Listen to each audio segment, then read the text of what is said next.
जी, चलिए आज हम लोग पढ़ेंगे क्लास 12 का शॉर्ट स्टोरी का सेकंड चैप्टर है एन एस्ट्रोलॉजिस्ट डे,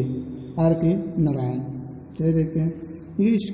इस जो स्टोरी है इसमें एक ज्योतिषी के बारे में बताया गया है, ठीक है। एक ज्योतिषी के बारे में बताया गया, उसके जीवन के बारे में बताया गया है कि वह अपने गांव को छोड़कर कैसे एक शहर में आकर एक ज्योतिषी रूप में बन जाता है, क्या स्थितियाँ बन जाती है, इसके बारे में देखते हैं। चलिए देखें। पंचुअली एट मिड डे यानी नियमित रूप से दोपहर को ही ओपनड हिज बैग, ज्योतिषी अपने बैग को खोलता था and spread out his professional equipment, और अपने व्यावसायिक सामानों को फैला देता था। यानी नियमित रूप से वह जो ज्योतिषी था वह दोपहर को नियमित रूप से अपने बैग को खोलता था और अपने प्रोफेशनल इक्विपमेंट, अपने व्यावसायिक सामानों को फैला देता था, विच जिसमें कंसिस्टेड ऑफ और डजन कौरी सेल्स, जिसमें लगभग दर्जनों कौड़ियाँ रखे गए थे, और स्क्वायर ऑफ क्लोथ्स, जो कुछ कपड़ों के वर्गाकार कपड़े रखे गए थे, विथ ऑब्सक्योर मजेस्टिक चार्ट्स, जिस पर कुछ क्या बने थे, कुछ रहस्यमयी चित्र बने हुए थे। ऑन इट मतलब उस इक्विपमेंट पर और नोटबुक, एक नोटबुक था, और बंडल ऑफ पामरा राइटिंग, और बंडल एक गट्ठर था। अब पामरा राइटिंग मतलब ज्योतिष संबंधित लेख, यानी ज्योतिष संबंधित लेख के कुछ क्या थे, बंडल थे। यानी नियमित रूप से वह ज्योतिषी अपने बैग को खोलता था और अपने व्यावसायिक सामानों को क्या कर देता था, फैला देता था, जिसमें 1 दर्जन कौड़ियाँ सेल्स रखे गए थे, कुछ वर्गाकार कपड़े रखे गए थे, कुछ रहस्यमयी, जिस पर क्या था, उस कपड़े पर, उस वर्गाकार कपड़ों पर कुछ रहस्यमयी चित्र भी बनी हुई थी, और नोटबुक, एक नोटबुक था, और बंडल ऑफ प्राइमरी राइटिंग, और क्या था, ज्योतिष संबंधी कुछ लेख के गट्ठर भी थे। His forehead was resplendent with sacred ash and vermilion, उसका जो ललाट था, फोरहेड मतलब ललाट था, वाज रिस्प्लेंडेंट मतलब चमक रहा था, विथ सेक्रेड एस मतलब पवित्र भस्म से, एंड वर्मिलियन मतलब रोड़ी से, यानी सिंदूर से, ठीक है ना। यानी जो उसका हेड था वह पवित्र भस्म और सिंदूर से क्या हो रहा था, चमक रहा था। And his eye sparkled with a sharp abnormal gleam, और उसकी आंखें भी स्पार्कलेट मतलब चमक रही थी, विथ शार्प मतलब तेज, अब नॉर्मल मतलब सामान्य, ग्लीम मतलब झलक ली हुई, और उसकी जो आंखें थी एक सामान्य झलक ली हुई तेज से चमक रही थी। Which was really at an outcome of a continually searching look for customer, which जो वाज रियली, जो वास्तव में आउटकम ऑफ कंटिन्यू, जो लगातार सर्चिंग मतलब तलाशते हुए, लुक मतलब देखना, फॉर कस्टमर्स मतलब अपने ग्राहकों को, और जो उसकी आंखें थी एक असामान्य तेज झलक रही हुई थी, जिसका सीधा कारण क्या था, वह लगातार अपनी आंखों से लगातार कस्टमर को ढूंढने के कारण वैसी चमक हो चुकी थी। बट लेकिन विच हिज सिंपल क्लाइंट्स, लेकिन जो उसके सिंपल क्लाइंट, जो ग्राहक हुआ करते थे, भोले भाले साधारण ग्राहक हुआ करते थे, टूक लेते थे तो भी प्रोफेटिक लाइट मतलब दैविक प्रकाश, यानी जो उसके भोले भाले जो क्लाइंट होते थे, जो भी कस्टमर होते थे, उसे प्रोफेटिक लाइट समझते थे, एक दैवी प्रकाश समझते थे, एंड फेल्ट कंफर्टेड, और उससे क्या महसूस करते, आनंदित महसूस करते थे। यानी उसके लुक को, उसकी चमक को देखकर वो उसे क्या समझते थे, प्रोफेटिक लाइट यानी दैवी शक्ति समझते थे, प्रकाश समझते थे, और आराम महसूस करते, यानी अच्छा महसूस होता था।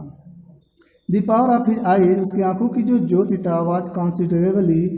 अत्यधिक इनहेंसेड मतलब बढ़ा हुआ था, बाय डियर पोजिशन तो उसकी स्थिति के अनुसार, यानी उसके स्थिति के अनुसार उसकी आंखों की जो शक्ति थी वो अत्यधिक बढ़ा हुआ था। Placed as they were between the painted forehead and the dark whiskers which stream down the cheeks, यानी जो उसकी आंखों का जो शक्ति था, पावर था, वह उस स्थिति के अनुसार बढ़ा हुआ था। किन स्थिति के साथ, placed as they were between the painted forehead and the dark whisker, जो क्या था, पुते हुए ललाट और डार्क विस्कर, और जो काले मूंछ के बीच में जो क्या था, उसकी आंखें थी वो अत्यधिक चमक ली हुई थी, which stream down the cheek, जो उसकी मूंछें क्या हुई थी, उसके गालों से बिल्कुल लटकी हुई थी। यानी कहने का मतलब है कि यानी उसके पुते हुए हेड और जो उसके काले काले जो मूंछ थे, मूंछ और दाढ़ियाँ थी, उनके मध्य जो उसकी आंखों की रोशनी थी जो क्या हुई थी, बढ़ी हुई थी, अत्यधिक बढ़ी हुई प्रतीत होती थी, which stream down the cheeks, और वो जो क्या होती थी, मूंछें स्ट्रीम डाउन लटकी हुई थी इट चिक्स मतलब उसके गालों से। Even a half wit eyes, प्राय एक मूर्खों की आंखें भी would sparkle in such setting, ऐसे सेटिंग को देखकर आकर्षित हो जाएगा। टू क्रोन द इफेक्ट, अपने ताज के इफेक्ट को बढ़ाने के लिए, टू क्रोन द इफेक्ट, अपने ताज के इफेक्ट को बढ़ाने के लिए, प्रभाव को बढ़ाने के लिए ही वाउंड अ सैफरन कलर टर्बन, वह अपने सर पे एक सफ़ेद रंग का पगड़ी बांधा हुआ था। तो सैफरन मतलब केसरिया रंग होता है, यानी अपने सर के ताज के लिए, अपने सिर के प्रभाव के लिए वह अपने क्या किया था, सर पर एक केसरिया रंग का पगड़ा पहना हुआ था। कहाँ, राउंड हिज हेड मतलब अपने हेड के चारों ओर। दिस इस तरह से देश कलर स्कीम, जो उसकी रंग योजना थी, जो उसकी शरीर की जो रंग योजना थी, रंग योजना मतलब बाल जो ललाट जो किया हुए थे, पुते हुए थे, सर पे भगवा रंग का क्या केसरिया रंग का पगड़ा बांधा हुआ था, तो वही जो था this colour scheme never fail, जो उसकी जो क्या थे, जो उसकी रंग योजना थी, स्कीम था, वह कभी असफल नहीं होता था। People were attracted to him, लोग उस पर क्या करते थे, आकर्षित होते थे, लोग ज्योतिषी की ओर आकर्षित होते थे। आज बीज, जैसा कि मधुमक्खियाँ are attracted to cosmos of dahlia stalk, ठीक है ना, यानी लोग उसी तरह से आकर्षित होते हैं जिस प्रकार से मधुमक्खियाँ कास्मास यानी डहेलिया के जो वृक्ष होता है उस पर क्या होते हैं, आकर्षित होते हैं। यानी लोग उसकी ओर इस तरह से आकर्षित होते हैं जैसे मधुमक्खियाँ कास्मास के टहनियों की ओर क्या होते हैं, आकर्षित होते हैं। He sat under the boughs of the spreading tamarind trees, he sat under the boughs, वह बैठता था अंडर बॉक्स मतलब टहनियों के, आप स्प्रेटिंग मतलब फैले हुए, टेमरिन मतलब नीम के, ट्री मतलब पेड़, यानी वह एक फैले हुए नीम के टहनियों के नीचे बैठता था। और जोशी एक फैले हुए टहनियों के नीम के टहनियों के नीचे बैठता था। Which flanked path running through the town hall park, जहाँ से विच फ्लैंक मतलब गुजरता था और पैथ मतलब रास्ता, running through the town hall park मतलब टाउन हॉल पार्क की ओर, ठीक है ना, यानी वहाँ से जो क्या होता था, टाउन हॉल पार्क की ओर एक रास्ता गुजरता था। It was a remarkable place in many वे, कई तरीक़ों से वह एक विशेष स्थान था। It was a remarkable place in the many वे, कई तरह से वह एक विशेष स्थान था। अ सर्जिंग क्राउड, एक उमड़ती हुई भीड़ was always moving up and down the narrow road, एक उमड़ती हुई भीड़ उस संकरी रास्तों के क्या होती थी, हमेशा आती जाती रहती थी। मॉर्निंग टिल नाइट, सुबह से लेकर शाम तक, यानी सुबह से लेकर शाम तक एक उमड़ती हुई भीड़ क्या होती थी, उस संकरी से आती जाती रहती थी। A variety of trades and occupation was represented all along its way, a variety of trade and occupation, यानी विभिन्न प्रकार के व्यवसायी और व्यापारी वाज रिप्रेजेंटेड, प्रतिनिधित्व करते थे, ऑल अलॉन्ग इट्स वे, उस सभी रास्तों पर, यानी उन सभी रास्तों पर विभिन्न प्रकार के व्यवसायी और व्यापारी अपने व्यवसाय को चलाते थे,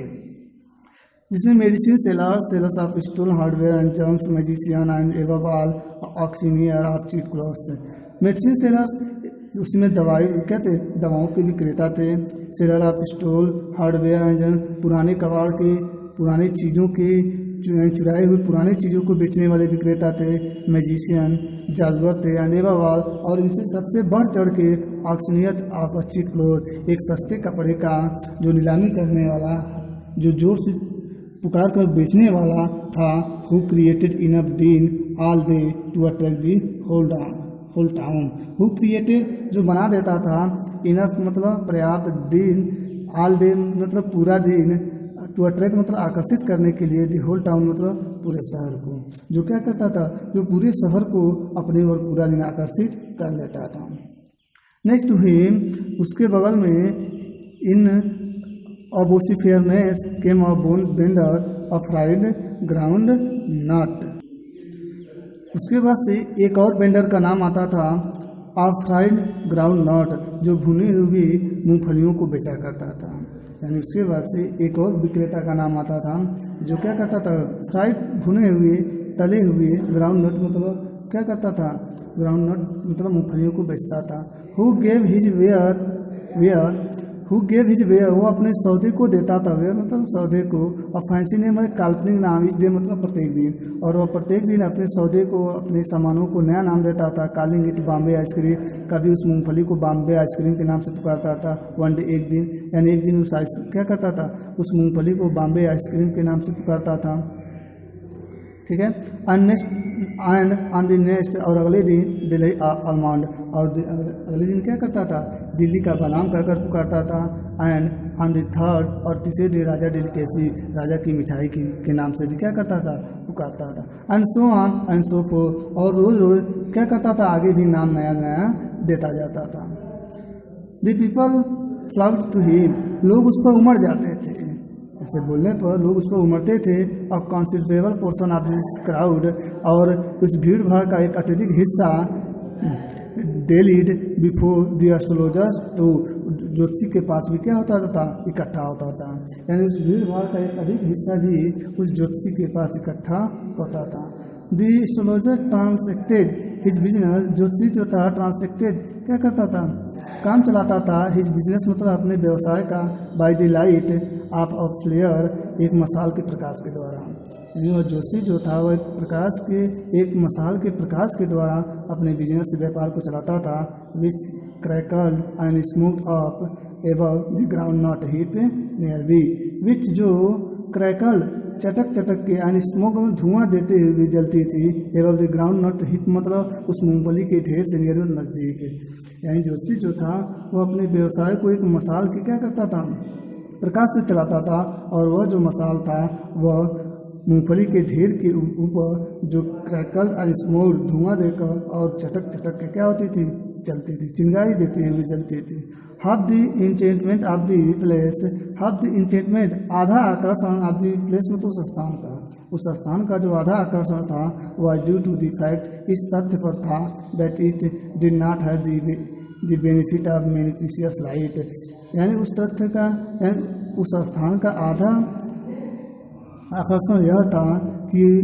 इस बात पर था, इस तथ्य पर था, that it did not have the benefit of beneficial light, कि उस स्थान पर नगर पालिका का कोई भी लाभ नहीं था, नगर पालिका का जो प्रकाश का कोई लाभ नहीं था। The place was lit up by the shop light, वह स्थान दुकानों के प्रकाशों से जला करता था, वह स्थान दुकानों के प्रकाश से जला करता था। 1 or 2 her hissing gas light, एक या दो हिसकार भरते हुए हिसिंग करते हुए गैस की लाइट थी। Some had naked flare stuck on pole, और कुछ लोगों के पास खंभे से लगे हुए मसाल थे। Some were lit up by the old cycle lamp, और कुछ लोग साइकिल के टायर, पुराने साइकिल के टायर को जलाकर लैंप को जलाया करते थे। And 1 or 2 like the astrologer, और एक या दो एस्ट्रोलॉजर्स की भांति ज्योतिषी के बाद भांति manage without light of their own, और एक या दो ऐसे जो थे बिल्कुल ज्योतिषी के बाद बिना कोई अपने प्रकाश से अपने कार्य को क्या करते थे, मैनेज करते थे, अन्य प्रकाशों से काम चलाते थे। It was a bewildering criss cross of light rays and moving shadow, it was a bewildering criss cross of light rays, उस स्थान पर कहीं से भटकती हुई, काटती हुई एक प्रकाश की किरणें आती थी। एंड मूविंग शैडो, और क्या होती थी, जो वहाँ की जो छाया होती थी वो भी हिलती डुलती थी, यानी उस स्थान पर भटकती हुई, कहीं से काटती हुई सिर्फ क्या होती थी, लाइट रेज, प्रकाश की किरणें आती थी। एंड मूविंग शैडो, और जो छाया थी वह भी हिला करती थी, लोगों की जो छाएं बनती थी वह भी हिला करती थी। This suited the astrologer too well, और यह परिस्थितियाँ, सूटेड मतलब परिस्थितियाँ, द एस्ट्रोलॉजर्स मतलब ज्योतिषी के लिए वेरी वेल, बहुत अच्छी थी, और यह जो परिस्थितियाँ थी वह ज्योतिषी के लिए बहुत अच्छी थी। फॉर द सिंपल रीजन, इसका एकमात्र कारण है that he had not in the least intended to be an astrologer, इसका सीधा कारण यह था कि उसे थोड़ा सा भी इरादा नहीं था क्या करने के लिए, टू बी एन एस्ट्रोलॉजर मतलब एक ज्योतिषी बनने का, इसका सीधा कारण था उसे ज्योतिषी बनने का थोड़ा सा भी इंटेंडेड मतलब इरादा नहीं था। व्हेन ही बिगेन लाइफ, जब वो अपने जीवन को शुरू किया, एंड जब अपने जीवन को, अपने व्यवसाय को शुरू किया, शहर में आकर व्यवसाय को शुरू किया, तो वह उसे ज्योतिषी बनने का थोड़ा सा इरादा नहीं था। And he knew no more of what was going to happen to himself next minute, and और ही न्यू नो मोर, वो उतना नहीं जानता था आप what was going to happen to him से, कि उसके साथ क्या घटित हो जाएगा नेक्स्ट मिनट, अगले ही मिनट में। यानी वह जोशी अपने ही बारे में नहीं जानता था कि अगले आने वाले मिनट में उसके साथ क्या घटित हो जाएगा। He was as much a stranger to the stars as were his innocent customer. यानी वह देखिए he was as much a stranger, वह उतना ही अजनबी था टू स्टार्स मतलब नक्षत्रों के बारे में, या ज्योतिषी के नक्षत्रों के बारे में वह उतना ही अनजान था जैसा वह हिज इनोसेंट कस्टमर, जितने अनजान उसके क्या होते थे, बेकसूर कस्टमर हुआ करते थे। एट फिर भी ही सेड थिंग, फिर भी वह कुछ चीज़ें बता देता था विच प्लीज्ड एंड एस्टोनिश्ड एवरीवन, जिससे प्रत्येक लोग पसंद हो जाते थे और आश्चर्य में भी पड़ जाते थे। That was more a matter of study, जो यह मैटर था वह अध्ययन का था, प्रैक्टिस अभ्यास का था, एंड स्लीप गेसवर्क और अनुमानित चालक का था। यानी जो यह काम था, जो जोशी का काम था, यह अध्ययन, लगातार अभ्यास और लोगों के अनुमानित चालक का क्या था, अभ्यास था। ऑल दिस सेम, इसी तरीके से it was a much as honest man labours, जो कुछ भी हो वह जो व्यक्ति था वह एक ईमानदार परिश्रमी व्यक्ति था। यानी वह एक ईमानदार परिश्रमी के समान था एज एनी अदर, जैसे अन्य लोग क्या करते हैं, रहते हैं, अन्य लेबर लोग रहते हैं। ही एंड ही डिजर्व, वह योग्य हो जाता था द वेक्स मतलब उस मजदूरी का, उस धन का, ही carried home at the end of the day, और दिन भर जो कुछ भी हो पाता था वह उस मजदूरी के योग्य होकर या उसको पाकर ही कैरिड होम अपने घर ले आता था and the end of the day, कब, दिन की समाप्ति को। चलिए सेकेंड पार्ट नेक्स्ट टाइम। धन्यवाद।